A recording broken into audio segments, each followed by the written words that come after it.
الحمد لله رب العالمين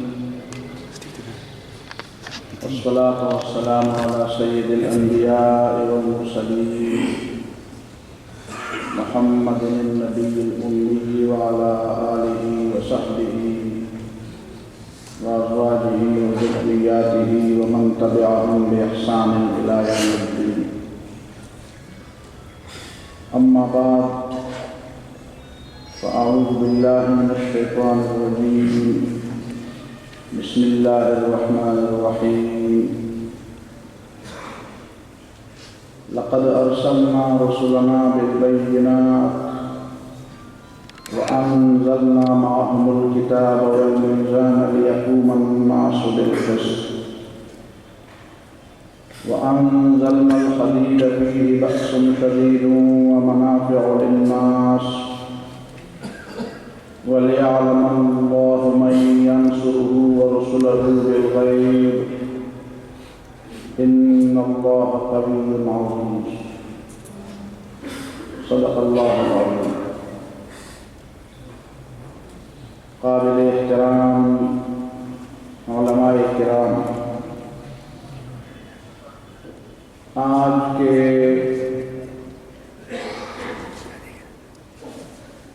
پروگرام میں ہماری اس نشست کا موضوع ہے مقاصد شریعہ. مقاصد شریعہ کے حوالے سے اس وقت میں آپ کے سامنے 3 گوشوں سے بات رکھوں گا. پہلی بات ہے مقاصد شریعہ کا تعارف. دوسری بات ہے مقاصد شریعہ پر ایک تنقیدی تبصرہ. اور تیسری بات ہوگی مقاصد شریعہ کے بعد محاسن الاسلام کی بات.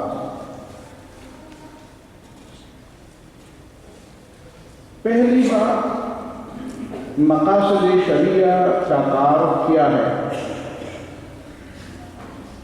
مقصد کا لفظ آپ جانتے ہیں مصدر میمی ہے بمعنی القصد، اور اس کو آپ مفعول کا صیغہ بھی سمجھ سکتے ہیں، یعنی مقصود الشریعہ، مطلوب الشریعہ. اور شریعہ کا لفظ اور شریعہ کا لغوی اور اصطلاحی معنی بھی آپ جانتے ہیں. میں صرف اس نقطے کی طرف اشارہ کروں گا کہ شریعہ اور شرعۃ کا ماخذ مصدر کے معنی میں.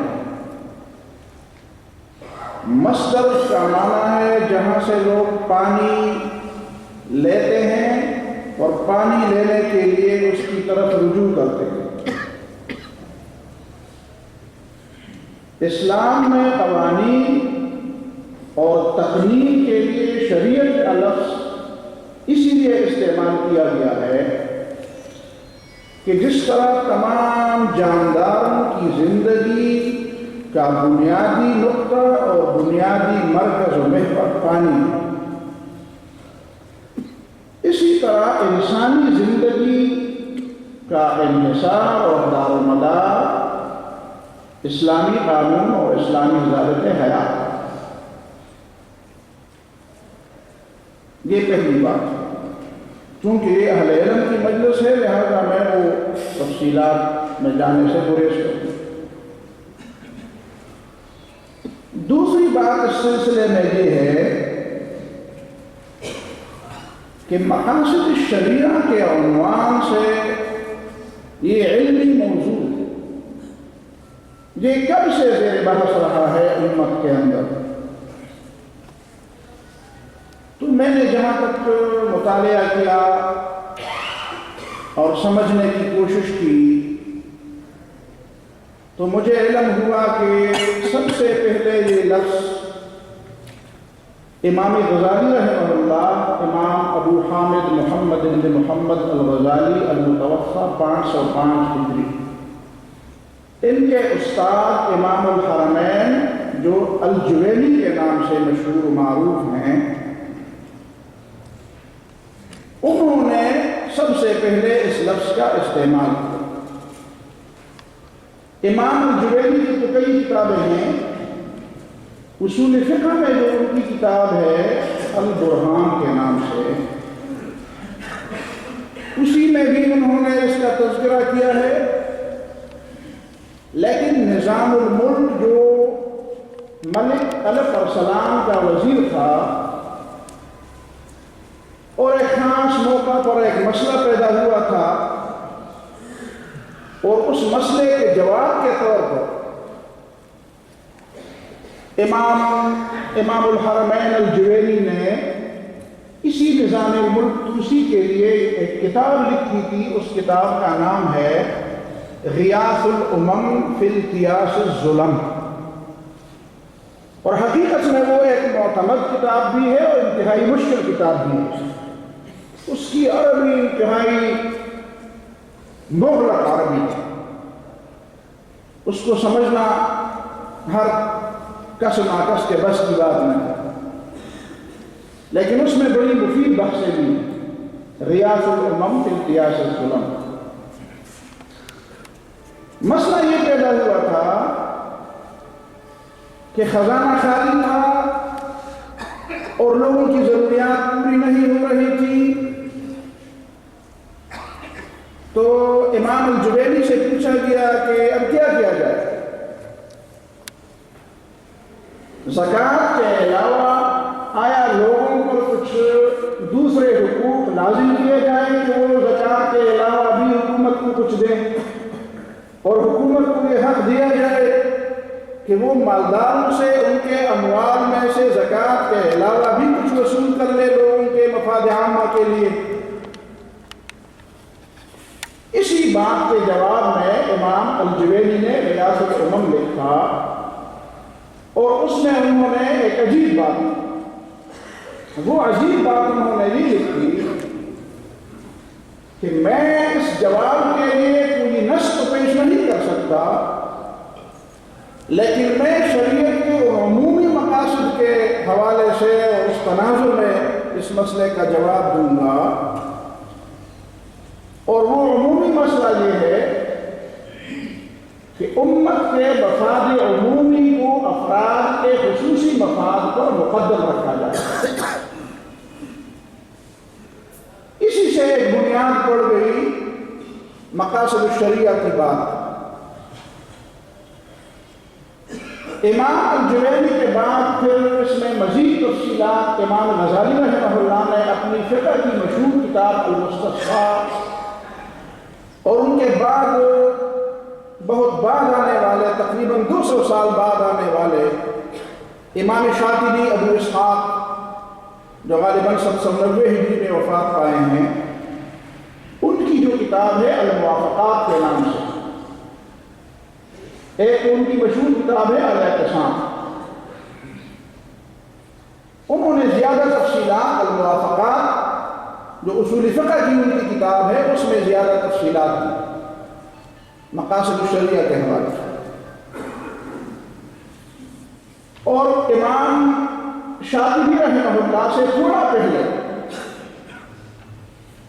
امام ابن تیمیہ رحمہ اللہ نے، جو تقریباً اسی زمانے کے ہیں، لیکن آپ کو علم ہے امام شاطبی کی وفات 790 میں ہوئی ہے اور امام ابن تیمیہ رحمہ اللہ کی وفات 728 ہجری میں ہوئی، تو ایک زمانے کے تھے، لیکن امام ابن تیمیہ رحمہ اللہ تعالیٰ سے مقدم سے۔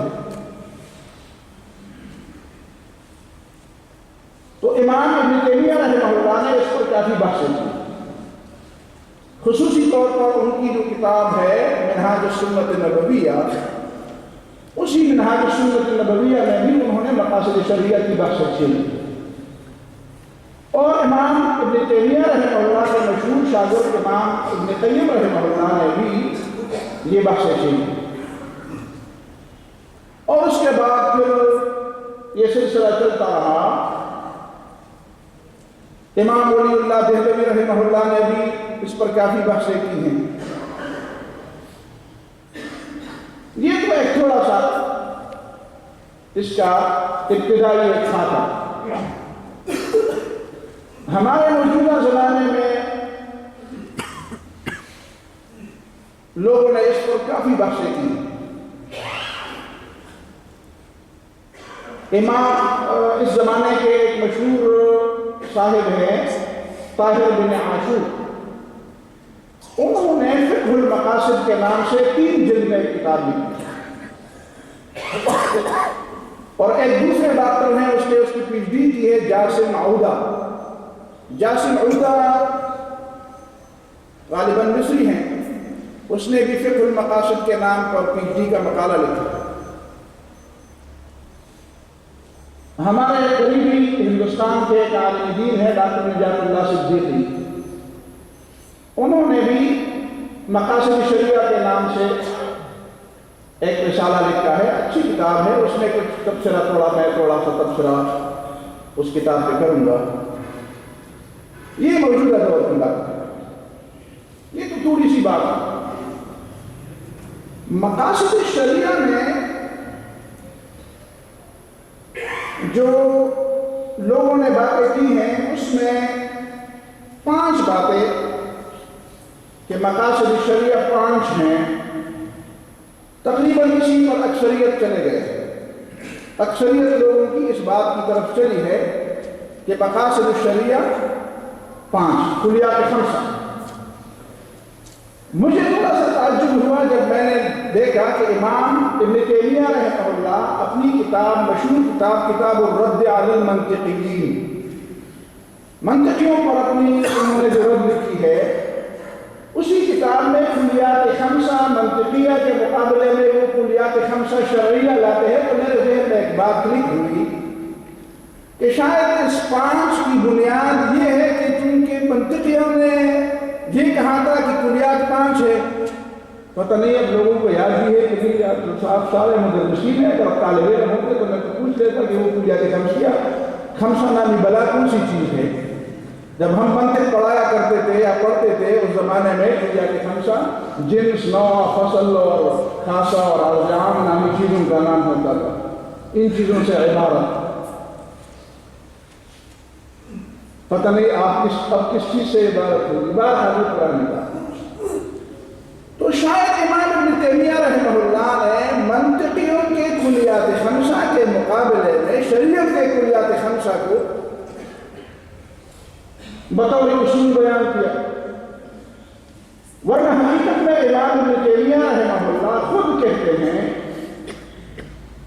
کہ مقاصد شریعہ صرف یہ 5 نہیں ہے، بلکہ ان 5 کے علاوہ بھی کئی مقاصد شریعہ ہو سکتے ہیں۔ اور ان میں امام ابن تیمیہ رحمہ اللہ زیادہ زور اس بات پر دیتے ہیں کہ ان 5 مقاصد شریعہ میں جلب منفعت سے زیادہ دفع مضرت کو اہمیت دی گئی ہے، اور ان 5 چیزوں کو اگر پرکھا جائے تو ان 5 چیزوں میں اور 5 کلیات میں بنیادی تصور دفع مضرت ہی نظر آتا ہے۔ حالانکہ شریعت کے مقاصد میں صرف دفع مضرت ہی مقصد نہیں ہے، بلکہ جلب منفعت بھی مقصد ہے۔ یہ تو میں بعد میں بتاؤں گا کہ اس میں کون سے اضافے ہو سکتے ہیں، لیکن آئیں پہلے دیکھ لیتے ہیں کہ وہ مقاصد شریعہ جو عام لوگوں نے ان کو 5 گنا ہے وہ ہے کیا۔ مقاصد شریعہ جو 5 ہے ان میں سب سے پہلی چیز ہے حفاظت دین، دوسری چیز ہے حفاظت نفس، تیسری چیز ہے حفاظت عقل یا نسل۔ اگر آپ عقل کو پہلے رکھتے ہیں، جس طرح بعض لوگوں نے نفس کے بعد عقل کو رکھا ہے، اگرچہ مجھے اس سے اختلاف، میرے نزدیک ترتیب یہ ہونی چاہیے کہ حفاظت دین ہو، اس کے بعد حفاظت نفس ہو، اس کے بعد حفاظت نسل ہو، اس کے بعد حفاظت عقل ہو اور اس کے بعد حفاظت مال. باقی تو یہ 5. لیکن اس میں 2 کے بعد آیا عقل کو مقدم رکھا جائے یا نسل کو مقدم رکھا جائے؟ کچھ لوگوں نے نسل کو مقدم رکھا ہے اور کچھ لوگوں نے عقل کو مقدم رکھا ہے. اور آخری پر بھی اتفاق ہے کہ آخری حفاظت مال. تو گویا کہ پہلے 2 حفاظت دین اور حفاظت نفس، اور آخری چیز ہے حفاظت مال. اس میں تو اتفاق ہے.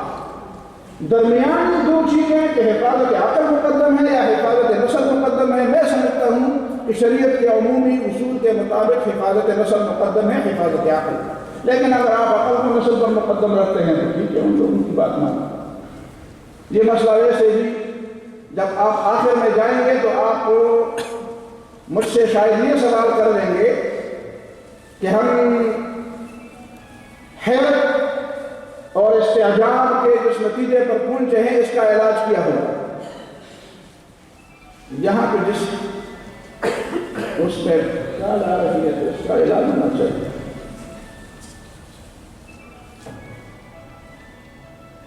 وہ بھی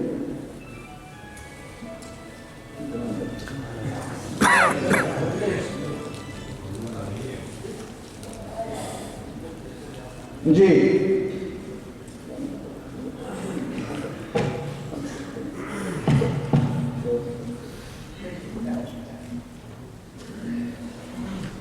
وہ 5 چیزیں ترتیب کے ساتھ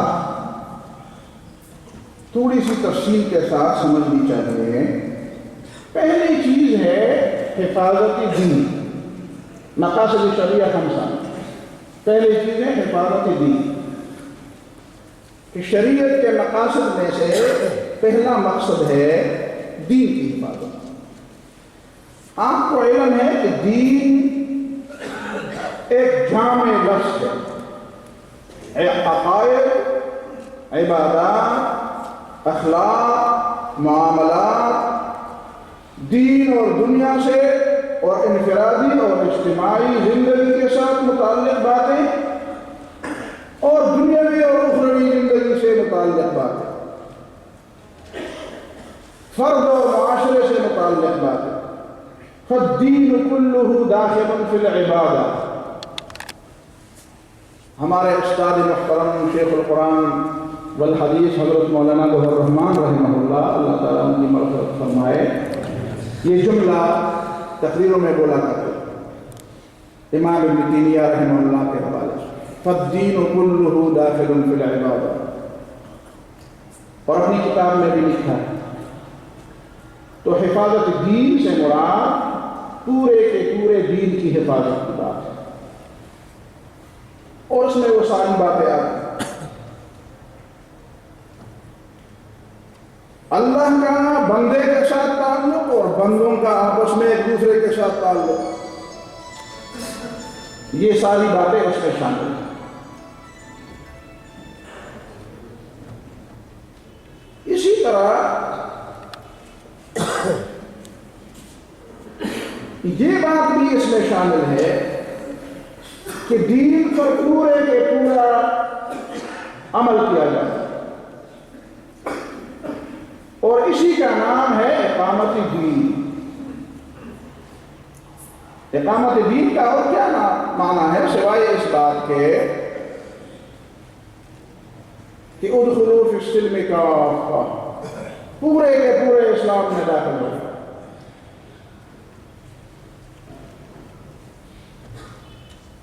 تو اسلام کے جتنے تقاضے عمل کے لحاظ علم کے لحاظ سے ہیں وہ بھی پورے کر لو، جو عمل کے لحاظ سے ہیں وہ بھی پورے کر لو، جو انفرادی زندگی سے متعلق ہیں وہ بھی پورے کر لو، جو اجتماعی زندگی سے متعلق ہیں وہ بھی پورے کر لو. اور باقی تفصیلات تو آپ جانتے ہیں. اسی حفاظت دین کے لیے شریعت نے کیا طریقہ اختیار کیا، اس پہ ذرا بات ہونی مقصود ہے. اسی حفاظت دین کے لیے شریعت نے جو بنیادی طریقہ اختیار کیا اس کی تفصیلات تو زیادہ ہے، لیکن آپ اسے 3 جملوں میں بیان کر سکتے ہیں. لوگ پوچھتے ہیں کہ انبیاء کا مقصد تبلیغ دین تھا یا اقامت دین؟ کل بھی ایک سوال مجھ سے پوچھا گیا ہے، کراچی سے ایک صاحب نے خط بھیجا ہے، تو اس کو بھی میں جواب دوں گا، لیکن یہ بات یہی بھی کہ دین، انبیاء کا مقصد دین کی حفاظت اور دین کی تبلیغ یا دین کی اقامت تھی؟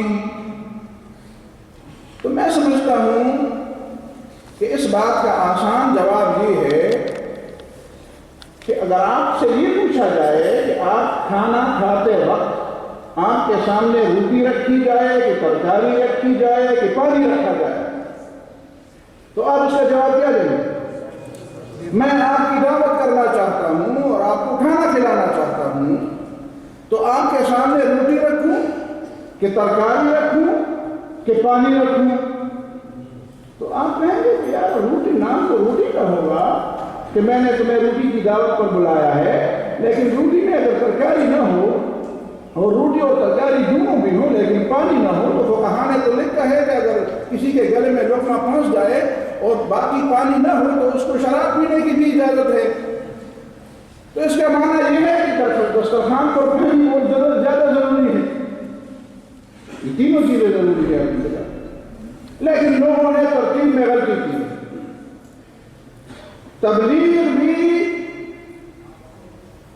فریضہ رسالت، بلغ ما انزل الیک، جو تمہیں منزل، تمہارے پاس جو نازل کیا گیا ہے اس کو پہنچاؤ، یہ تو پہلی بات ہے۔ دوسری بات، پھر دوسرا قدم ہے کہ جن لوگوں کو تم نے بات پہنچائی ہے ان لوگوں کو پھر مزید تعلیم دو، سمجھاؤ پھر لوگوں کو۔ قرآن نے بار بار فرمایا لقد من اللہ علی المؤمنین اذ بعث فیہم رسولا من انفسہم یتلو علیہم آیاتہ۔ تبلیغ کرنے کے بعد جو لوگ تمہارے قریب آ جائے ان کو اللہ تعالیٰ کی کتاب کی تلاوت کے ذریعے اور اس کی تعلیم کے ذریعے اور تلاوت اور تعلیم کے بعد ان کا تزکیہ کرنے کے ذریعے ان کو سمجھاؤ، اور تعلیم صرف زبانی نہ ہو بلکہ یعلمہم الکتاب والحکمہ، علمی اور عملی دونوں طریقے سے سمجھاؤ۔ یہ ایک دوسرا سٹیپ ہوا، دوسرا قدم ہوا۔ پہلا قدم ہوا پہنچا، دوسرا قدم ہوا سمجھاؤ لوگوں کو، سمجھانا اور تزکیہ کرو، اور تیسرا قدم یہ ہوا کہ اگر لوگ اس راستے میں روڑے اٹکائیں تو پھر ان روڑے اٹکانے والوں کے ساتھ نمٹ جاؤ۔ تو جہاد یہ بھی فریضے میں شامل ہوا، اور حقیقت میں علمی اور عملی تعلیم اس وقت تک مکمل نہیں ہو سکتی جب تک اقامت دین نہ ہو۔ آپ اقامت دین کی اصطلاح سمجھے یا علم و عمل کی اصطلاح میں مطلب دونوں کا ہے، اس لیے کہ جب علم اور عمل دونوں کی بات ہی آ رہی ہو تو ظاہر ہے کہ نماز پر بھی عمل ہوگا، روزے پر بھی عمل ہوگا، حج پر بھی عمل ہوگا، جہاد پر بھی عمل ہوگا، امن و امان کے مسئلے پر بھی عمل ہوگا، معیشت کے مسائل پر بھی عمل ہوگا۔ تو اسی کو تو اقامت دین کہتے ہیں، اقامت دین۔ تو حقیقت میں یہ تو مراحل ہیں، لوگوں نے ان چیزوں کو ایک دوسرے کے مقابل سمجھا، یہ ایک دوسرے کے مقابل نہیں، یہ ہے حفاظت دین کی بات۔ اس پر میں مزید بات نہیں کروں گا، آپ اہل علم ہیں۔ دوسرا مقصد شریعت میں ہے حفاظت نفس، نفس انسانی کی حفاظت۔ نفس انسانی کی حفاظت، نفس سے مراد ہے نفس انسانی کی حفاظت۔ یہ میں دوبارہ اس لیے کہتا ہوں کہ آج کل کچھ لوگ سمجھتے ہیں کہ یہ جانور جو ذبح کرتے ہیں اور انسان اس کا گوشت کھاتا ہے تو یہ ظلم ہے۔ وہ بے وقوف یہ بات نہیں سمجھتے کہ ایک ہے اگر تم انسان کو حیوان بھی مان لو، میں تو نہیں مانتا حیوان، میں تو کہتا ہوں انسان انسان ہے اور حیوان حیوان ہے، میں نہیں مانتا کہ انسان حیوان ناطق ہے۔ بڑی مشکل ہے یہی بات ہے، جہاں پہ یہ لوگوں کے اس میں آ رہا ہے تو آپ اس کی وہ بند کر دیتے نا، وہ کیا کہتے ہیں نا دل دل کے بولتے دل باندھ رہا ہے چتا دل تو درد ایسو دے دے ریکارڈنگ کا مبیا پہ کمیونکار کو بند کرتے ہیں، سگنل پہ بند کر دیتے دا بہت ہے ڈلی کی جو خبر ہی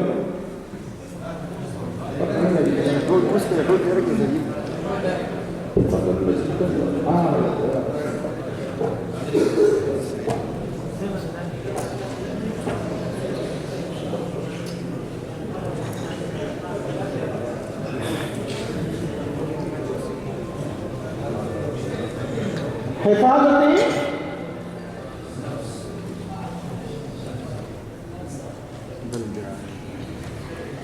جی حفاظت نفس، تو نفس انسانی اور نفس حیوانی،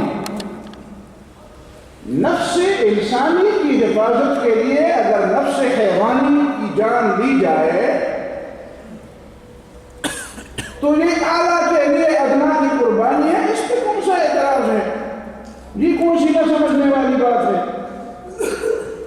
اور جہالت کی بات یہ ہے کہ وہ لوگ کہتے ہیں کہ جب تم ایک انسان کے کھانے کے لیے جانور ذبح کرتے ہو تو ظاہر ہے کہ اس کو تکلیف ہوگی، لیکن اس بیچارے کو ابھی تک یہ پتہ نہیں چلا کہ جب تم اپنے کھانے کے لیے کم از کم 7 تو کھاؤ گے، سبزہ تو کھاؤ گے، تو جو سبزہ تم کاٹو گے اس سبزے کو بھی تکلیف ہوتی ہے، لیکن تمہیں جانور کی تکلیف نظر آتی ہے اور سبزے کی تکلیف تمہیں نظر نہیں آتی، ورنہ سبزہ بھی جاندار ہے اور وہ بھی جب آپ اس کو کاٹتے ہیں تو اس کو تکلیف ہوتی ہے۔ تو ایک بکرا اگر آپ ذبح کرتے ہیں تو شاید 50 آدمیوں کا کام ہو جائے، لیکن ایک آدمی اگر صرف 7 سے روٹی کھائے تو کم از کم 500 پودوں کو کاٹنا پڑے گا۔ یہ کٹوے چکھی نسونا ساہو روٹی لو کٹکو لگاڑی اور ارے وہ بچاڑی اور ارے وہ کنزوس کا کسان لگا دیو بیزا لالا مثلا دیو بیزا لگو جاڑی کو دا تایلن مشترے کہ بیزا جاڑی او دا سالا او دا سبزہ جو نہ جاڑی او دا سالا ایلن پہنگا تک پڑیلن کے اضافہ ہوگا دے اللہ خبر ہے کہ سبزیوں جاڑی اور ایک جوان دے۔ بارحال حفاظت نفس، حفاظت نفس کے لیے شریعت نے جو اصول مقرر کیے ہیں وہ آپ کو علم ہے کہ حفاظت نفس کے لیے بنیادی 3 باتیں۔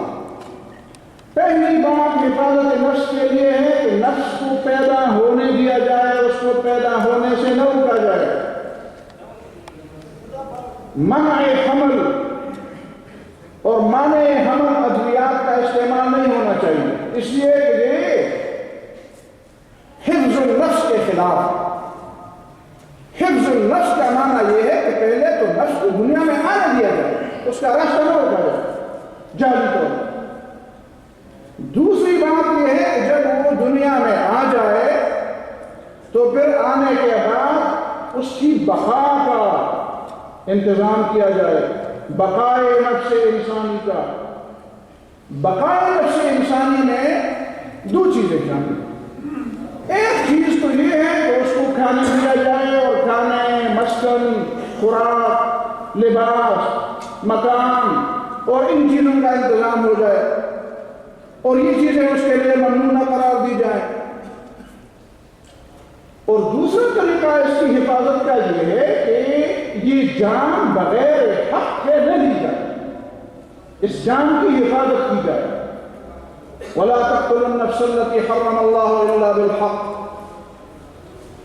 کسی نفس محترمہ کا قتل سوائے حق کے لیے حرام ہے۔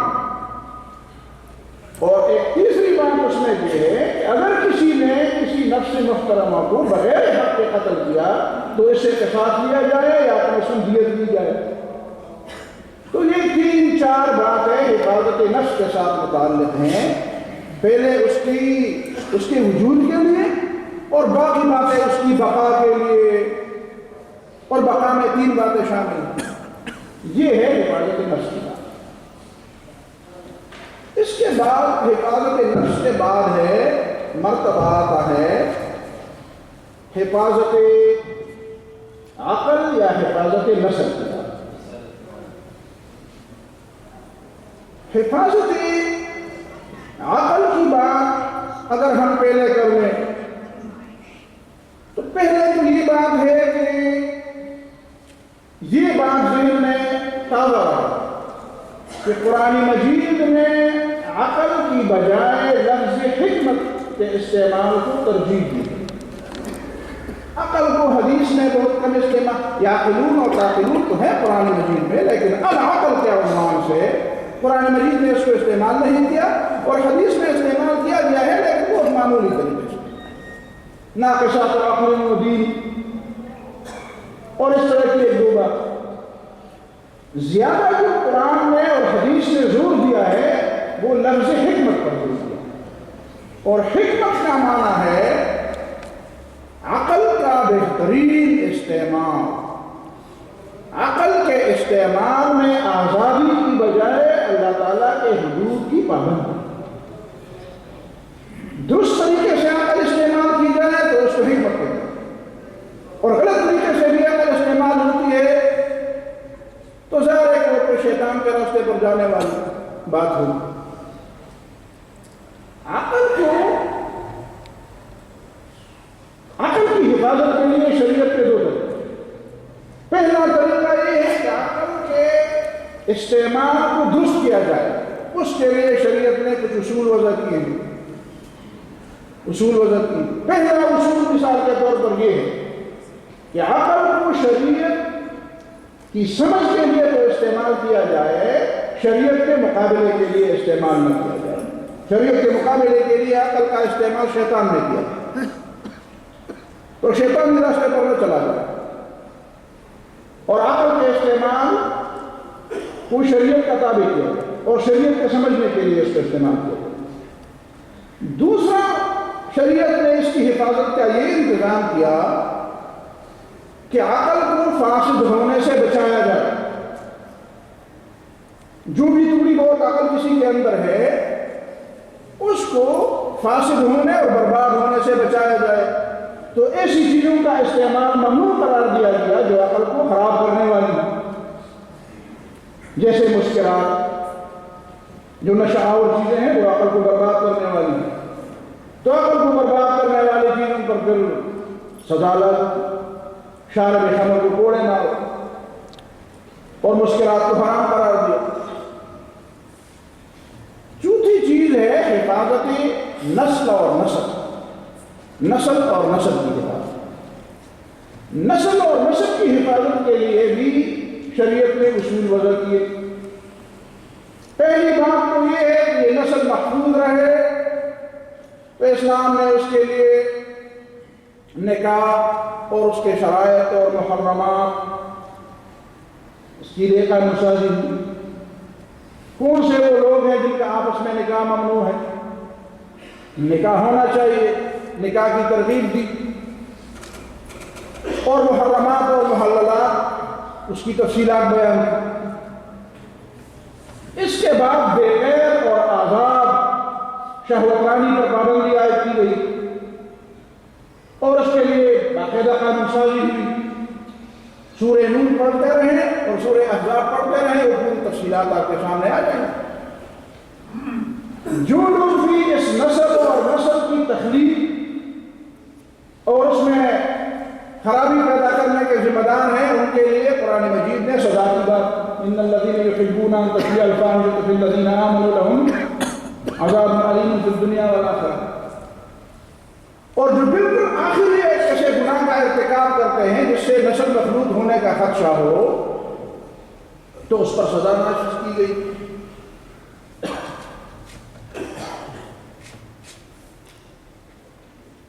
زنا کی سزا۔ تو یہ ہو گیا حفظ نسل کی بات۔ اور آخری بات جو ہے وہ حفظ مال کی بات۔ مال کیا چیز ہے اور حفظ مال کے طریقے پر کیا ہے وہ قرآن مجید نے بتا دیا۔ وَلَا تُؤْتُوا السُّفَهَاءَ أَمْوَالَكُمُ الَّتِي جَعَلَ اللَّهُ لَكُمْ قِيَامًا. اللہ تعالیٰ نے اس مال کو تمہارے لیے ذریعہ زندگی بنا دیا. اور پھر اس کے بارے میں جتنے بھی ہدایات قرآن مجید کی، مال کی حفاظت، مال کا درست طریقے سے خرچ کرنا، اس کی آمد اور اس کے خرچ کے لیے باقاعدہ ضوابط بنا دیے. وَلَا تَأْكُلُوا يَا أَيُّهَا الَّذِينَ آمَنُوا لَا تَأْكُلُوا أَمْوَالَكُمْ بَيْنَكُمْ بِالْبَاطِلِ. عقل بالباطل، یہ ایک مکمل اوپر بڑا عنوان ہے. اس عقل بالباطل کے تحت کئی چیزیں آتی ہیں. تو عقل بالباطل کے نیچے جتنی بھی چیزیں آتی ہیں ان سب کو حرام قرار دیا. إِلَّا أَن تَكُونَ تِجَارَةً عَن تَرَاضٍ مِّنكُمْ. کاروبار کو، شرکت کو، مزاربت کو، سلم کو، استثناء کو، ان چیزوں کو حلال، اجارے کو، ان چیزوں کو حلال قرار دیا گیا اور اس پر قدمیں لگا دی گئی. پھر مال کی حفاظت کے لیے چوری اور ڈاکے اور ان چیزوں کو حرام قرار دیا گیا. چور کے لیے سزا مقرر کی گئی، ڈاکو کے لیے سزا مقرر کی گئی. یہ ہے حفظ مال. یہ تو اس کا ایک مختصر سا خاکہ: حفظ دین، حفظ نفس، حفظ عقل، حفظ نسل اور حفظ مال. اس میں مزید تفصیل میں جانے کی بجائے میں پھر اس اصل موضوع کی طرف آتا ہوں. ہم نے ابتدا میں آپ کے سامنے جو بات رکھی اس میں یہ بات شامل تھی کہ ضروری نہیں ہے کہ یہ چیزیں صرف مقاصد شریعہ صرف 5 ہیں. اس میں اضافہ بھی ہو سکتا ہے، جس طرح امام ابن تیمیہ نے فرمایا کہ اس میں جلب منفعت کا اضافہ ہونا چاہیے. موجودہ حالات میں آپ کہہ سکتے ہیں کہ اس میں کئی اور اضافے بھی ہو سکتے ہیں. مثال کے طور پر میں آپ کو کئی چیزیں گناؤں. ایک چیز ہے تکریم انسانی. تکریم انسانی کا اضافہ اس میں ہونا چاہیے. تکریم انسانی کا اضافہ میں اسی لیے کہتا ہوں کہ مجھے تجربہ ہوا ہے میڈیکل کالج میں 5 سال پڑھاتے ہوئے کہ واقعی یہ موضوع اہم ہے تکریم انسانی کا معاملہ. اور یہ میڈیکل کے حوالے سے ایک انتہائی اہم موضوع اور اس کی طرف توجہ دینے کی ضرورت ہے. قرآن نے جو فرمایا وَلَقَدْ كَرَّمْنَا بَنِي آدَمَ، تو اس چیز کو سمجھنے کی ضرورت ہے کہ مقاصد شریعہ میں تکریم انسانی شامل ہے. اور اس بات کی طرف میں دوسرا اشارہ بھی بعد میں کروں گا. اس کے ساتھ آزادی اور آزادی کی حدود کو سمجھنا اور سمجھانا یہ بھی مقاصد شریعہ میں شامل ہونا چاہیے. لوگ حضرت عمر رضی اللہ تعالیٰ عنہ کی بات کو دہرا کر پتہ نہیں کسی کی طرف منسوخ کرتے ہیں. حضرت عمر رضی اللہ تعالیٰ عنہ نے حضرت عمرو بن عاص کو کہا تھا کہ اللہ تعالیٰ نے لوگوں کو اپنی ماؤں سے آزاد پیدا کیا ہے، تم کب ان کو غلام بنا چکے ہو؟ آج لوگ اس بات پر فخر کرتے ہیں کہ آج سے 200-400 سال پہلے کوئی تھا اور اس نے یہ بات کی تھی. حقیقت میں یہ بات حضرت عمر رضی اللہ تعالیٰ عنہ نے کی. تو آزادی کی بات، انسانی آزادی کی بات، یہ اسلام کا ایک مقصد ہے. اور اسی کے لیے حضرت عمر رضی اللہ تعالیٰ عنہ کے اور دوسرے امت کے اشراف کی باتیں آپ کو سمجھ میں آنی چاہیے. تیسری بات جو اس کا اضافہ ہونا چاہیے وہ ہے اقامت عدل. عدل کیا چیز ہے اور اس کی اقامت سے مراد کیا ہے. 5ویں بات ہے مساوات، قانونی مساوات. کچھ لوگ سمجھتے ہیں ساری چیزوں میں مساوات ہونی چاہیے. مساوات کا مطلب کیا ہے؟ قانون میں مساوات ہونی چاہیے یا قانون کے سامنے چھوٹے بڑے اور قانون کے اجرا میں مساوات ہونی چاہیے. دونوں بات میں بڑا فرق ہے. نہ حقوق میں مساوات ہے، نہ فرائض میں مساوات ہے، نہ ذمہ داریوں میں مساوات ہے. مساوات جس چیز میں ہے وہ یہ ہے کہ سامنے عدالت کے سامنے بیٹھنے والا شخص یا کھڑا ہونے والا شخص چاہے جو بھی ہو، قانون کے اجرا میں اس بات کو نہیں دیکھا جائے گا کہ اس کی حیثیت کیا ہے. اسی چیز میں مساوات ہونا چاہیے. اسی طرح کفالت عامہ کی باتیں ہونی چاہیے. کفالت عامہ یہ حکومت کی ذمہ داری ہے، اور خاص کر اسلامی حکومت کی ذمہ داری ہے کہ وہ عام لوگوں کی کفالت کا انتظام کر دے. کیسے ہو وہ کفالت عامہ کا انتظام؟ یہ ایک پورا سلسلہ ہے. زکوٰۃ بھی کفالت عامہ کا ایک نظام ہے. اسی طرح اس کے بعد امن عامہ کا معاملہ ہے. امن کیسے قائم ہوگا اور امن کے لیے کیا کیا اقدامات اٹھانے چاہیے. اور ایک بات یہ بھی اس میں شامل ہونی چاہیے کہ مسلمانوں کا غیر مسلموں کے ساتھ تعلقات کیسے ہونے چاہیے، یعنی بین الاقوامی تعلقات کے معاملے، انٹرنیشنل ریلیشن شپ، بین الاقوامی تعلقات کیسے ہونے چاہیے. اس پر آج کل بحثیں ہو رہی ہیں. یہ تو وہ بحث ہوئی کہ ہم مقاصد شریعہ کو صرف 5 میں منحصر نہیں کر سکتے، بلکہ 5 کے علاوہ بھی ہم کئی چیزوں کو اس میں شامل کر سکتے ہیں، اور ممکن ہے اس کے علاوہ بھی کئی چیزیں آپ شامل کریں. اس کے بعد ایک اور بحث آتی ہے کہ مقاصد شریعہ کی ان چیزوں پر تھوڑا سا تبصرہ ہے، اور وہ تبصرہ تقریباً 5-6 باتوں پر مشتمل ہے. پہلی بات اس تبصرے میں یہ ہے کہ مقاصد الشریعہ کی جو بحثیں آپ نے سن لی کہ امام الجوینی نے اس کو ایک بنیادی شکل دی تھی، حقیقت میں یہ فقہ کی متاخرین کے نزدیک جو تعریف ہے یہ اسی سلسلے میں اور اسی تناظر میں یہ بات چیز ہوئی. آپ علم آپ کو پتہ ہے کہ فقہ کی عند المتقدمین تعریف کیا ہے اور متاخرین کے نزدیک اس کی تعریف کیا ہے. امام ابو حنیفہ نے فقہ کی کیا تعریف کی تھی؟ معرفت النفس ما لها وما علیہا. اور پھر متاخرین نے فقہ کو کن معنوں میں منحصر فرمایا کہ معرفت الاحکام الشرعیہ العملیہ التفصیلیہ.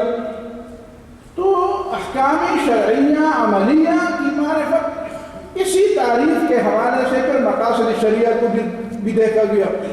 حالانکہ ضرورت اس بات کی تھی کہ مقاصد شریعہ کو اسلام کے پورے جامع نظام کی روشنی میں دیکھا جاتا، یا کم از کم فقہ کی عند المتقدمین جو تعریف تھی اسی نقطہ نظر کے حوالے سے اور اسی تناظر میں اس کو دیکھا جاتا. یہ پہلا تبصرہ ہے، اور اس کی تفصیلات پر آپ سمجھنے کی کوشش کریں. دوسری بات یہ ہے کہ وہ تفصیلات عقائد، عبادات، مکارم اخلاق، ان تمام چیزوں کے ساتھ متعلق ہونے چاہیے، جس کو میں محاسن الاسلام کہتا ہوں. محاسن الاسلام کے حوالے سے عقائد کے بارے میں بھی بتایا جائے کہ اس کے محاسن کیا ہیں اور فوائد کیا ہیں اور مقاصد کیا ہیں.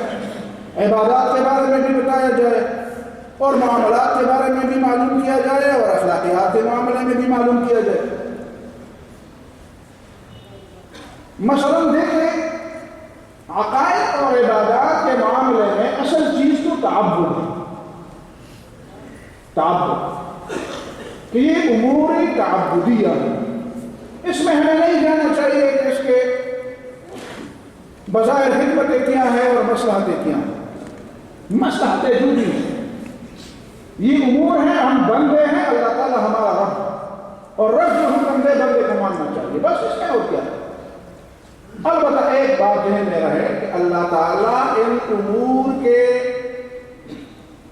روبعمل لانے کے ذریعے جو ہم سے مطالبہ کرتا ہے کہ ان چیزوں کو روبعمل لاؤ، اس میں 2 باتیں پیش نظر رہنی چاہیے. پہلی بات تو یہ ہے کہ یہ ہماری آزمائش ہے، اور اللہ تعالیٰ کو حق ہے کہ وہ اپنے بندوں کی آزمائش کرے. اللہ تعالیٰ کو حق ہے تو ہماری آزمائش کرے. دوسری بات یہ ہے کہ ان آزمائشوں میں ہماری ترقی مقصود ہے.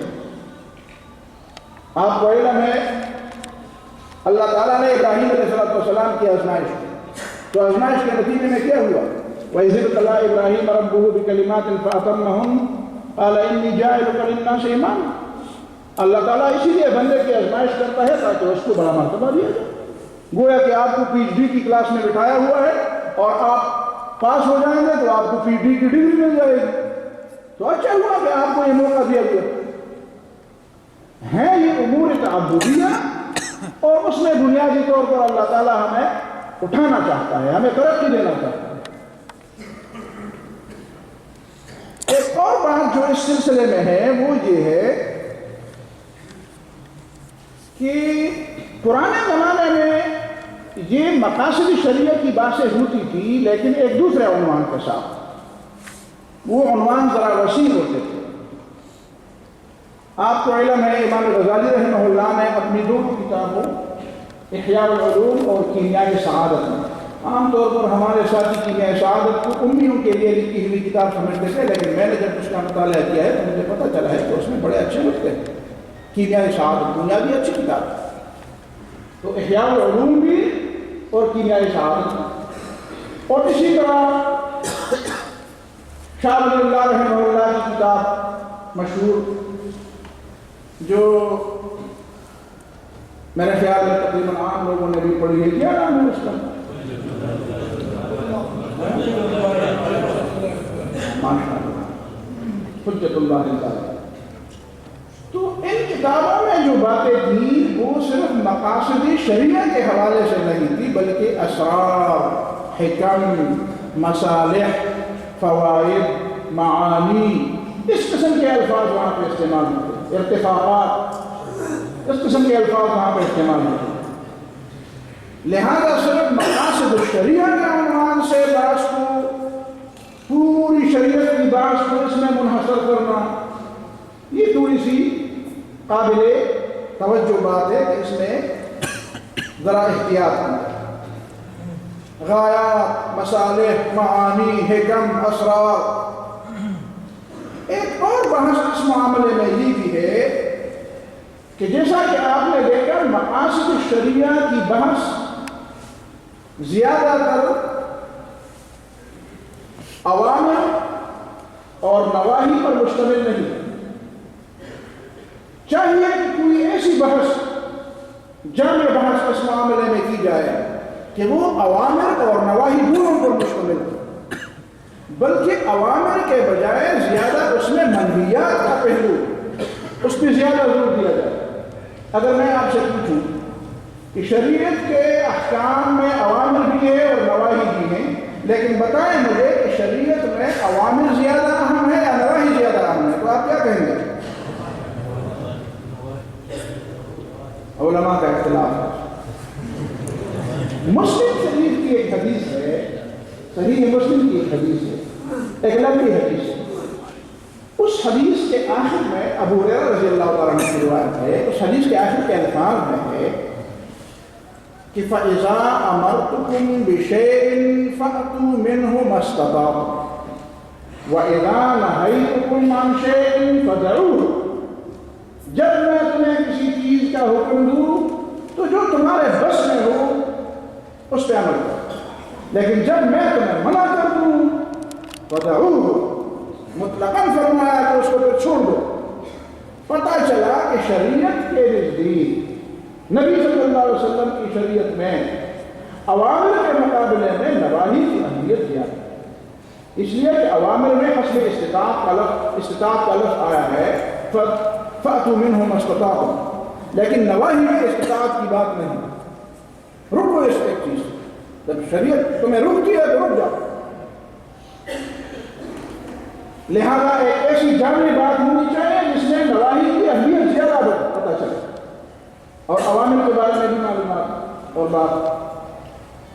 ایک اور بحث اس معاملے میں یہ ہے کہ آج تک مجھے کسی مجتہد کی باتوں میں نظر نہیں آیا، مجتہد سے مراد ہمارے اسلاف کے مجتہدین، نہ امام ابو حنیفہ کی کتاب میں مجھے نظر آئی یہ بات، نہ امام شافعی کی کتاب میں مجھے نظر آئی، نہ امام مالک اور نہ امام احمد بن حنبل کی کتاب میں مجھے یہ بات نظر آئی کہ کبھی انہوں نے مقاصد الشریعہ کو بطور دلیل شرعی کے بیان کیا تھا۔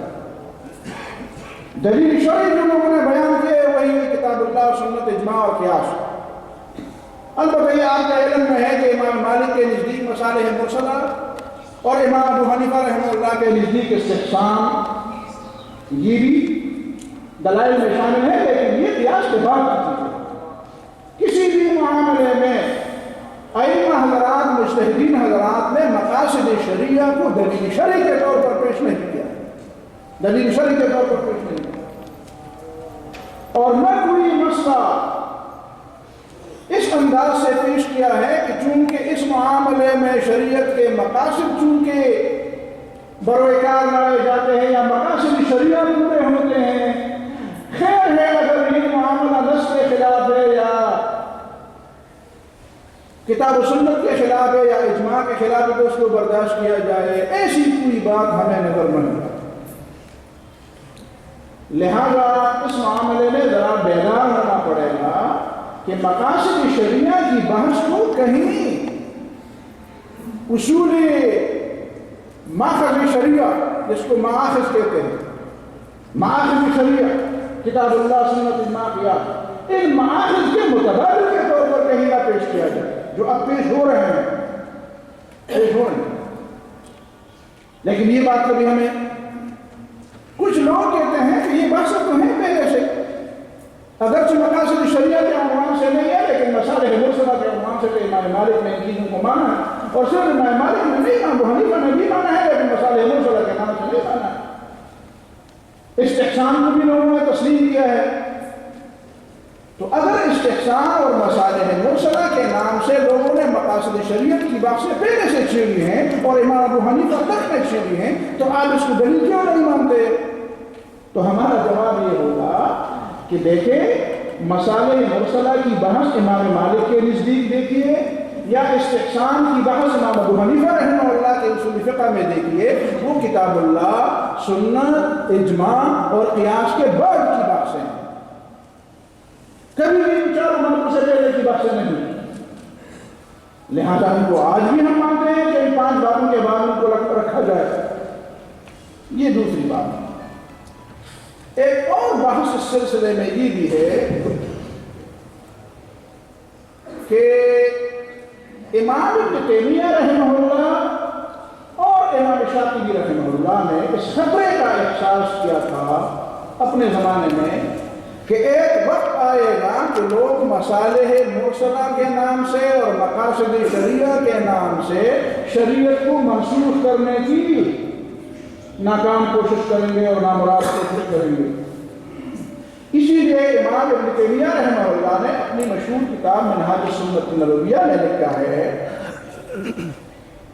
کہ فَمَنِ اسْتَحَلَّ أَن يَحْكُمَ بَيْنَ النَّاسِ لِمَا يَرَاهُ هُوَ عَدْلًا مِنْ غَيْرِ اتِّبَاعٍ لِمَا أَنزَلَ اللَّهُ فَهُوَ كَافِرٌ۔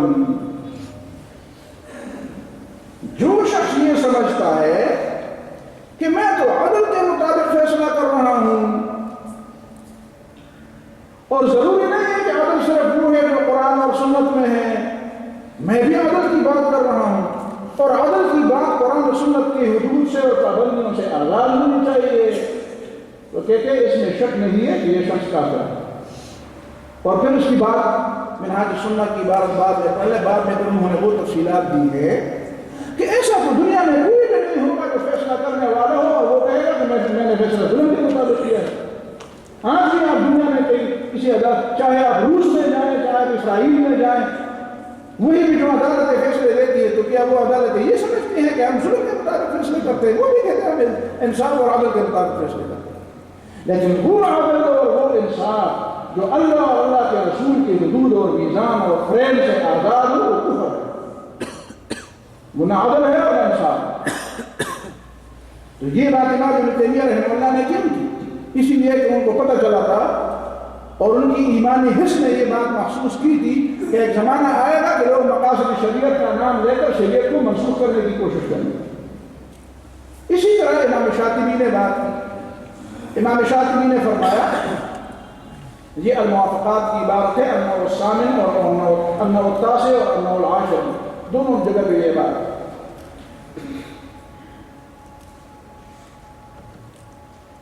المقدمة التاسعة والعاشرة لا يسمح للناظر في هذا الكتاب، میں نے جو الموافقات لکھی ہے اس کتاب کا مطالعہ، اس کی اجازت ہر شخص کو نہیں۔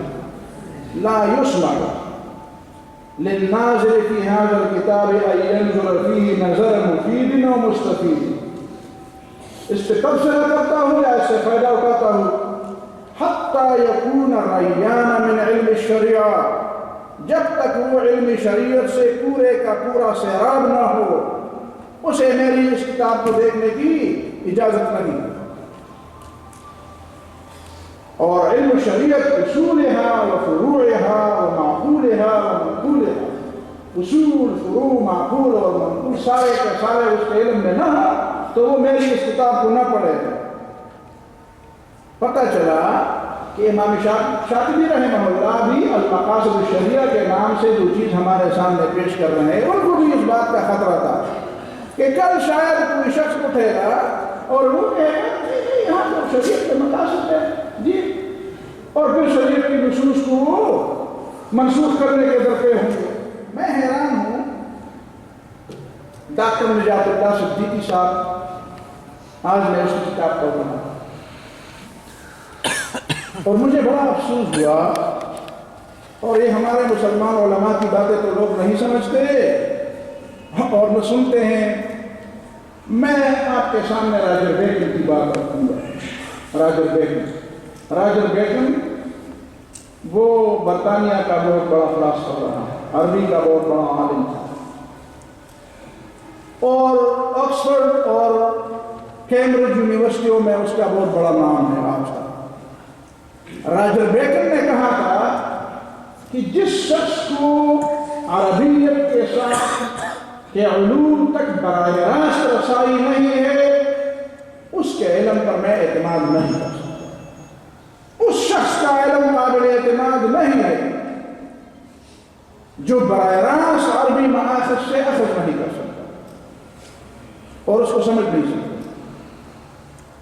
یہ میں نے یہ بات اس لیے رکھی، مولانا عنایت الرحمن رحمہ اللہ شیخ القرآن والحدیث کہ اللہ تعالیٰ مغفرت فرمائے، اساتذہ یاد آ رہے ہیں، اساتذہ ہوتے تو آج وہ ان باتوں پر بحثیں کرتے اور ہم سنتے۔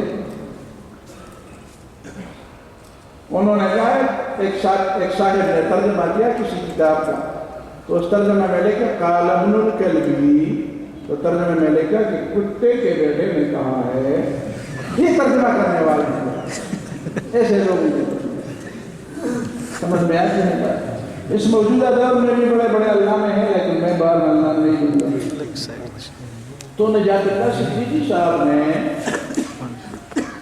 اسی امام شاطبی کی عبارات سے عجیب معنی لیا، ناطقہ سر بغیر وہاں اسے کیا کریں۔ وہ کہتے ہیں کہ امام شاطبی فرماتے ہیں کہ اجتہاد دو قسم کی ہے یا مجتہدین دو قسم کے ہیں۔ ایک تو وہ مجتہد ہے جو عمومی طور پر اس کو درجہ اجتہاد حاصل ہے اور وہ ہر معاملے میں اجتہاد کر سکتا ہے، لیکن دوسرے وہ مجتہدین ہیں جو مقاصد شرعیہ میں اجتہاد کر سکتے، اور مقاصد شرعیہ میں وہ عام لوگ بھی اجتہاد کے اہل ہیں کہ جنہوں نے مقاصد شرعیہ کو سمجھا ہے اگرچہ ان کی رسائی عربی عبارت تک نہیں۔ میں نے جب یہ بات پڑھی اس کی کتاب اردو میں نے جب یہ بات پڑھی تو میرے سر پر درد آ گیا اور میں نے سوچا کہ یہ بات تو امام شاطبی رحمہ اللہ نہیں کہہ سکتے، یہ کہاں انہوں نے یہ بات کی ہوگی۔ جب میں نے امام شاطبی کی کتاب الموافقات دیکھی تو پتہ چلا کہ یہ تو وہی ابن الکلبی والی بات ہے کہ قال ابن الکلبی، کتے کے بیٹے نے کہا۔ سمجھ میں آتی ہے بات؟ اور جب آپ نے کہا کتے کے بیٹے نے کہتے کہ کل کتے کو نہیں کہتے تو پھر آپ کیا کریں گے؟ تو ایسوں کو سمجھانا تو پھر پڑا سمجھانا پڑے گا، ہاں جی، ایسوں کو سمجھانا۔ امام شاطبی رحمہ اللہ نے جو بات لکھی ہے اس کو سمجھنے کی ضرورت ہے۔ انہوں نے بات یہ لکھی تھی کہ عام معاملات میں جب آپ کہتے ہیں کسی کو کہ آپ زکوٰۃ دے دے فقیر کو، تو کیا کسی مسلمان پر آپ یہ لازم کرتے ہیں کہ وہ فقیر کو ہاتھ سے پکڑ کر کسی مفتی کے پاس لے جائے کہ مولوی صاحب میں ان کو اتنے پیسے دینا چاہتا ہوں اور یہ میرے نزدیک فقیر ہے تو تمہارا کیا فتویٰ ہے، یہ فقیر ہے کہ نہیں، یہ ضرور ہے اس لیے؟ انہوں نے یہ کہا کہ یہ تو ایک عام مسلمان کے کرنے کا کام ہے کہ جزوی معاملات میں وہ یہ دیکھے کہ کون سا معاملہ اس وقت درپیش ہے تو اس میں مجھے کیا کرنا چاہیے۔ تو کیا اسے اجتہاد کہتے ہیں؟ اگر آپ اس کو اجتہاد کہتے ہیں تو کہہ دیں ان کو اجتہاد، ولا مشاحۃ فی الاصطلاح، لیکن یہ آپ کہتے ہیں کہ عامی کے لیے اجتہاد کی اجازت ہے اور اردو کی کتاب میں تم یہ بات کہہ رہے ہو، تو اس کا معنی یہ ہے کہ لوگ کہیں گے کہ بھائی آپ کے عربی علوم تھوڑے ضروری ہے، امام شاطبی نے لکھا ہے، تم کون ہوتے امام شاطبی کے مقابلے میں؟ جب امام شاطبی نے ہمیں اجتہاد کی اجازت دی ہے تو تم ہمیں روکتے کیسے ہو؟ ہم اگر صرف اردو کا کی کتاب پڑھ کر ہم اور یا انگریزی کی کتاب پڑھ کر ہم نے مقاصد شریعت کو سمجھ لیا ہے تو پھر بھی ہمیں اجتہاد کی اجازت ہے۔ حقیقت میں انہوں نے بات کہاں کی تھی، کیا کی تھی، اور تم اس کی تو بالکل ایسی مثال ہے کہ میں کہہ دوں کہ بھائی پانی گندا ہے یا صاف ہے، نجس ہے یا طاہر ہے، اور پھر یہ بحثیں چڑھیں جس طرح کتابوں میں، فقہ کی کتابوں میں یہ بحثیں، حدیث کی کتابوں میں کہ پانی کیسے گندا ہوتا ہے، اور پھر آپ کہہ لیں کہ ایک عام مسلمان کے لیے شریعت نے اس بات کی اجازت دی ہے کہ وہ پانی کے رنگ کو، اس کے ذائقے کو اور اس کی بو کو دیکھ کر فیصلہ کر سکتا ہے کہ یہ وضو کے لیے ٹھیک ہے کہ کیا یہ اجتہاد ہے، اور اگر یہ اجتہاد ہے تو یہ حق کو عام شخص کو ہے، لیکن کیا اس کا یہ معنی ہے کہ اسے عام معاملات میں اجتہاد کرنے کا حق ہے کہ کون سا پانی ٹھیک ہے اور کون سا پانی غلط ہے اور نجس ہے؟ ان دونوں باتوں میں بڑا فرق ہے، دخل کو لے کے ملا مل جائے گی، یہ بنیاد ہے۔ اس کے بعد آخری بحث جو آج ہم کریں گے وہ یہ ہے، دوسری بحث کی طرف آئیں کہ مقاصد الشریعہ کا غلط استعمال ہو رہا ہے۔ آج ہم دیکھ رہے ہیں مقاصد الشریعہ کے نام سے بات کو اتنی وسعت دی گئی ہے کہ خدا نخواستہ آج تو یہ بحث ہے کہ مقاصد الشریعہ کو شریعہ کے مقابل لایا گیا ہے، لیکن میں کل کی بات بھی اپنے نور ایمانی کے نتیجے میں دیکھ رہا ہوں کہ ایک وقت آئے گا کہ نصوص کے مقابلے میں لائے جائیں گے، نفوس بمقابلے نصوص۔ نفوس کا مطلب کیا ہے؟ ہیومنزم۔ آپ کو پتہ ہونا چاہیے کہ انسانیت کے نام پر آج دنیا کے اندر تحقیقات ہو رہی ہے کہ بھائی ہیومنزم، انسان بحیثیت انسان، نعوذ باللہ ان کا مقصد یہ ہے کہ نعوذ باللہ انسان کو خدائی کا درجہ دیا جائے، کہ زمین پر انسان کا یہ مقام ہے کہ وہ جو چاہے اور جو سمجھے کہ میرے لیے فائدے کی چیزیں ہیں وہ فائدے کی چیزیں ہیں، اور جو سمجھے کہ میرے لیے غلط ہے تو وہ غلط ہے، اور اسی نفوس کے معاملے کو نصوص کے مقابل لایا جائے کہ بھائی شریعت کا مطلب بھی یہی تھا کہ بھائی حفظ النفس کیا جائے اور یہ کیا جائے اور امن و امان لایا جائے فلان، اور بس یہی تو ہیومنزم ہے، اور ہیومنزم حقیقت میں شریعت کا مقصد ہے، اور اسی بنیاد پر آپ وہ شریعت کو منسوخ کرنے لگے ہیں۔ حقیقت میں ان لوگوں کا دماغ بانج ہو چکا ہے، کوئی نیا نظریہ کو ایجاد نہیں کر سکتے، اب اسلام کو نشانہ بنایا ہوا ہے، اور اسلام کو نشانہ بنانے کے لیے اس میں مسلمانوں کے نام سے بھی کچھ لوگ شریک ہیں، مسلمانوں کے نام سے بھی کچھ لوگ شریک ہیں۔ مثال کے طور پر 4-5 باتیں میں آپ کے سامنے رکھتا ہوں۔ وہ لوگ حدود کے بارے میں کہتے ہیں کہ حدود ہاتھ کاٹنا، زانی محسن کو سنسار کرنا، کہتے ہیں یہ تو رحمت اور امن کے خلاف ہے، اور شریعت کا مقصد ہے کہ رسول اللہ صلی اللہ علیہ وسلم رحمت للعالمین ہے، اور شریعت کا مقصد امن ہے۔ الذین آمنوا ولم یلبسوا ایمانهم بظلم اولئک لهم الامن، امن۔ تو اس کا مطلب ہے کہ حدود کا نفاذ ہوتا جائے نعوذ باللہ، کس نام سے؟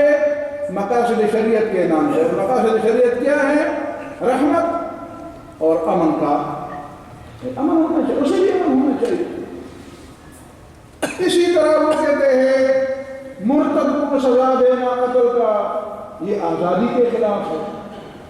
اگر آپ کہتے ہیں کہ مجھ سے پوچھا گیا تھا، پوچھتے ہیں لوگ، آپ سے نہیں پوچھا گیا، مولانا مودودی سے نہیں پوچھا گیا کہ یہ جو آپ مرتد کو قتل کی سزا دیتے ہیں تو آپ عجیب لوگ ہیں۔ جب ایک شخص عیسائیت اور یہودیت اور ہندومت اور شیمبلزم اور کنفیوشنزم اور فلانزم کو چھوڑ کر مسلمان ہو جاتا ہے تو وہ لوگ تو اس کو قتل کی سزا نہیں دیتے، کہتے ہیں لوگوں کو آزادی ہے، تو آپ بھی رہیں۔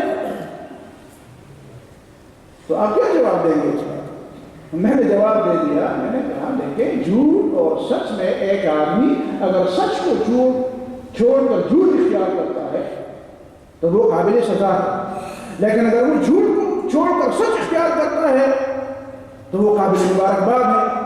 کیا آپ دونوں کو ایک طرح کے لاٹھی سے ہانکیں گے کہ ایک آدمی سچ کو چھوڑ کر جھوٹ اختیار کر رہا ہے وہ بھی ٹھیک، اس کی مرضی، اور ایک آدمی جھوٹ کو چھوڑ کر سچ اختیار کرتا ہے اس کی بھی مرضی؟ ایک آدمی ظلم کو چھوڑ کر عدل اختیار کر رہا ہے وہ بھی اسی طرح ہے جس طرح ایک آدمی عدل کو چھوڑ کر ظلم اختیار کر رہا ہے، دونوں کو ایک لاٹھی سے ہانکیں گے۔ کہتے ہیں یہ حریت انسانی کے خلاف، یہ آزادی کے خلاف۔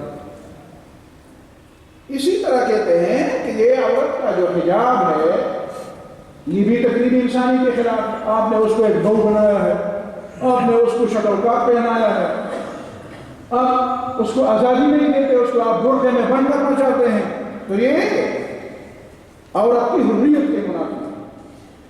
اسی کے عنوان سے وہ کہتے ہیں حجاب کی ضرورت نہیں اور حجاب کو منسوخ ہونا چاہیے۔ یہ وہ زمانے کی بات تھی، یہ عرب کے کا طریقہ تھا، کوئی شرعی حکم نہیں۔ اسی طرح وہ کہتے ہیں کہ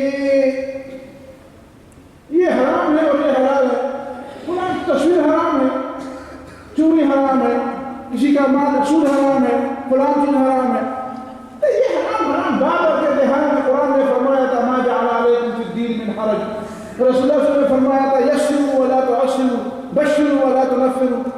لوگوں کے بارے میں کہتے ہو یہ حرام ہے، لوگوں کے اوپر پابندیاں لگاتے ہو، یہ حرام کی باتیں چھوڑو۔ سمجھ میں آتی؟ میں برطانیہ میں تھا تو اس میں کچھ لوگ مجھ سے مسئلے پوچھتے تھے تو مجھے کہتے یار تم سختی کرتے ہو، فلاں وہاں پہ ایک عرب عالم دین تھے، کہتے ہم اس سے پوچھتے تو مجھے کہتے ہمیں کہتے کل حلال، تو میں نے کہا میں تو کل حلال والا نہیں ہوں، میں تو قرآن سے بتانے والا ہوں، مجھے یہ حق کس نے دیا ہے کہ کل حلال کی بات کروں، اور اگر تمہاری مرضی ہے تو اس سے پوچھتے رہو، مجھ سے پوچھو گا تو میں تو شریعت کا مسئلہ بتاؤں گا۔ تو یہ کہتے ہیں کہ یہ جو ہر جگہ تم کہتے ہو کہ حرام ہے اور حرام ہے اور حرام ہے، اس طرح کی چیزیں چھوڑو، حدیث میں آیا ہے کہ یسروا، آسانی پیدا کرو، اور تم لوگوں کے لیے مشکلات پیدا کرتے ہو۔ اور الدین یسر، قواعد کلیہ پر بھی ایک موضوع آپ رکھیں گے تو بہت بڑی بحث ہے اس میں بھی، قواعد کلیہ۔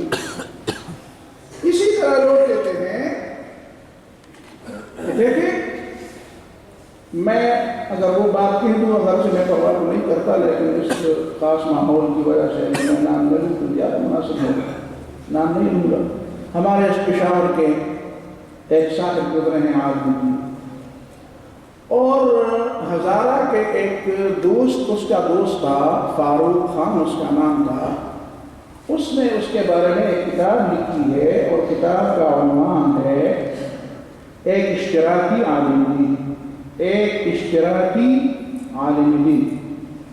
اس اشتراکی عالم دین جو عالم دین بھی ہے اور سوشلسٹ بھی ہے، اس کی باتیں تو خیر بڑی ہے لیکن اس کی کتاب میں اس نے کہا کہ مجھے مراتب عبودیت کی نسبتوں کے بارے میں بڑا شک، یہ اصطلاح پتہ نہیں آپ کیا سمجھتے ہوں گے، مراتب عبودیت کی نسبتوں میں مجھے بڑا شک۔ میں نے سوچا یہ مراتب عبودیت کی نسبتیں کیا ہوتی ہیں؟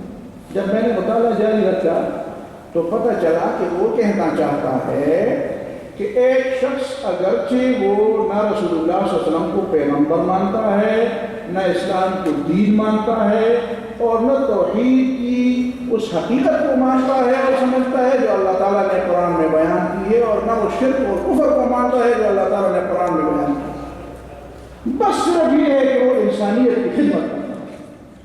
اگر وہ انسانیت کی خدمت کرتا ہے تو وہ غیر مسلم ہوتے ہوئے بھی اور رسول اللہ صلی اللہ علیہ وسلم پر ایمان نہ لاتے ہوئے بھی اور قرآن کے احکام کی پابندی نہ کرتے ہوئے بھی وہ بھی جنت میں جانے کا مستحق ہے۔ کہتے مجھے اس میں شک تھا، لیکن جب میں نے حج کیا اور حجاز میں نے مطالعہ کیا تو مجھے اس بات پہ یقین ہو گیا کہ میری بات ٹھیک تھی۔ آگے سے اس نے یہ بتایا نہیں کہ حجاز میں وہ کون سی کتاب تھی اور کس کی تصنیف تھی کہ جس نے تمہیں یہ بات سمجھائی ہے، اور ابھی تک اس کتاب کا پتہ نہیں چلا۔ یہ ہے وہ شیطانی چال۔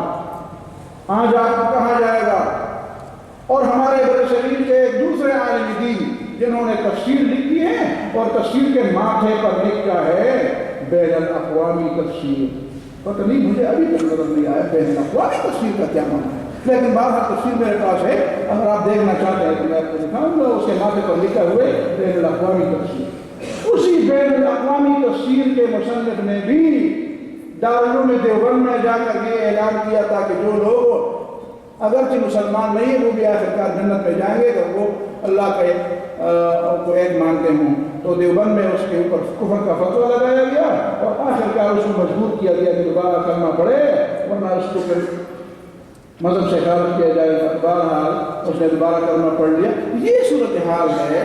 لوگ کہتے ہیں یہ بھی دین کے حوالے سے نہیں، اس میں یہ تو مراتب عبودیت ہے اور مراتب عبودیت کی نسبتیں ہیں۔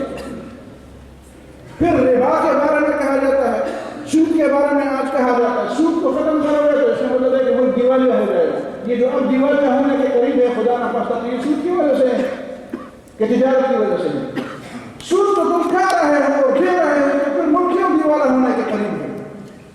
اور کہتے ہیں ہم دنیا میں الگ تلگ نہیں دیکھ سکتے، اور وفاقی شرعی عدالت میں کیس زیر بحث ہے، میں تو الحمدللہ وہاں پیش ہوتا رہا ہوں، 3 کیسوں میں پیش ہوا، ابھی انشاءاللہ مزید آئے گا تو پھر بھی میں جاؤں گا، میں چھوڑوں گا نہیں انشاءاللہ۔